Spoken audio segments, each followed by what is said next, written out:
Welcome to TDDC Video News. It's the Fantasy Football News Edition. Oil Guy Fantasy League, to be specific. This is Epic here, myself, Double R. We have a couple topics to address. We'll start off with the big trade. Huge trade this week where Matt Hasselbeck was traded for Joe Flacco. Two tight ends traded for each other. I mean, yeah, whatever. Quarterbacks. What do you have to say? Well, the tight end quarterback that I think got the better end of the deal.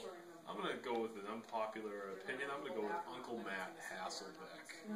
I mean, sure, the Titans are on a bye this week, but they're doing pretty well for themselves. This one I couldn't fix. But they beat the Steelers earlier this year. Oh, the Ravens. They beat the Ravens. Yeah. They beat the Ravens. So, therefore, Hasselbeck has got a victory over Flacco. I mean, that's some real evidence here. But, yeah, well, that's not fantasy. He's putting up better than you would expect fantasy numbers. Oh, and I clearly. think he's a veteran.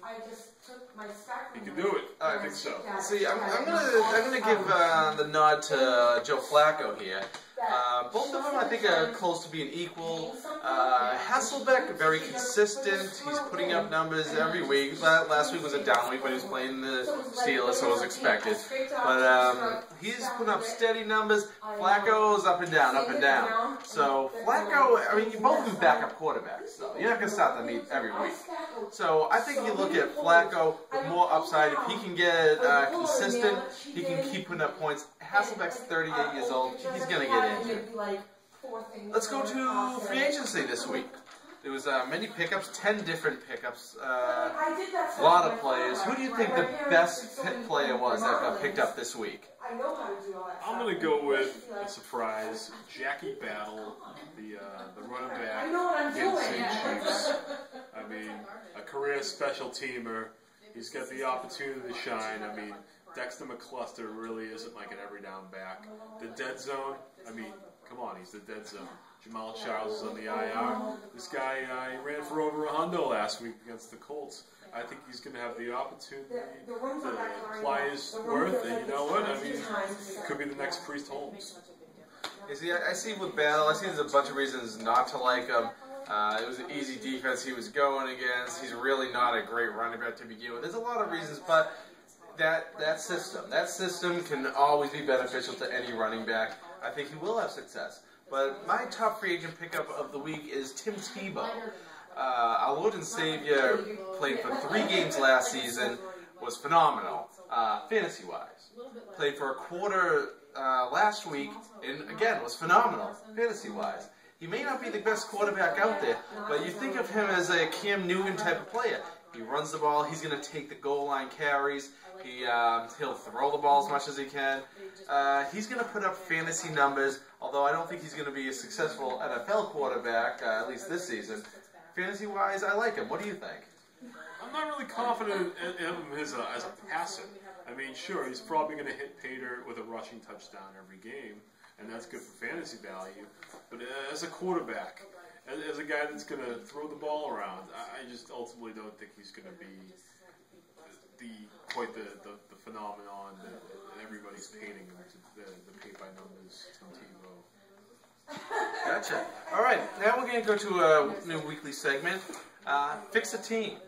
We're going to start with the bottom team in the league, tell you about it, and tell you what we would do to fix a team if we were the coach. The team at the bottom right now is That's What She Said. You can see from his roster right here. He has some good players. He's got Matt Ryan, Roddy White, Jason Witten.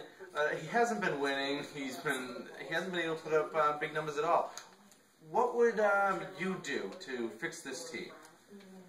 Honestly, I don't think there is much that you can do. I mean, first of all, he put too many eggs in one basket with the Atlanta Falcons. Matt Ryan, Roddy White, Julio Jones. I mean, too many Falcons.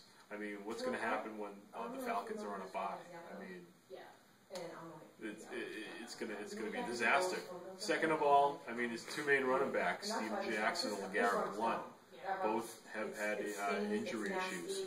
Now, in the PPR league, LeGarrette Blount isn't going to be catching many balls.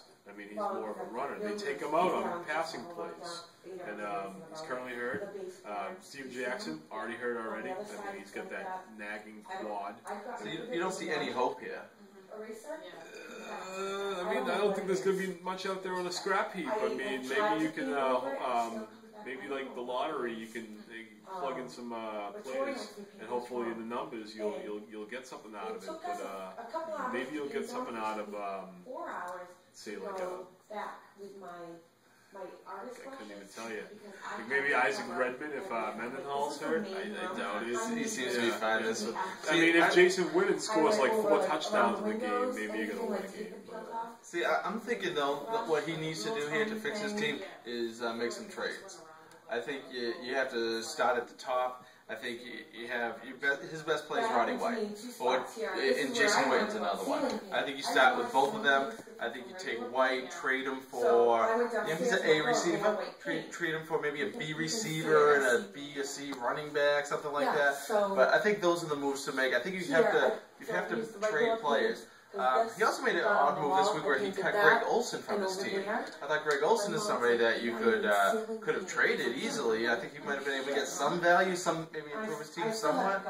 But I think you're going to fix this team by trading. I don't think free agency is going to help. I think the running back situation is a mess on the team. The depth at wide receiver is hurting just because some people haven't come through. Percy haven't. Just too inconsistent. Manningham's had an awful year, even though I had high hopes for him. I think you're gonna just have to trade here. You don't think any hope though? Well, let me ask you a question. If that's what she said, offered you Greg Olsen in a trade, would you take on the services of Greg Olsen? Greg Olsen scored almost every week this season. Sure. You would? Yeah. What would you give him for Greg Olsen? Would it be worth it? I mean, I would at least. I mean, for my team is a little different. I'm pretty stacked at tight end, but I would, give up a running back. Give up at least better than cutting him. You could at least get like a C level running back or a C level receiver. I think both could be improvements on this team. So, we're gonna say good luck to That's What She Said. We're gonna cut it off here. For TDC Headline Video News, Fantasy News Edition. This is myself, Double R. This is Epic. Shazam's behind the camera. We'll see you next time. That's a wrap.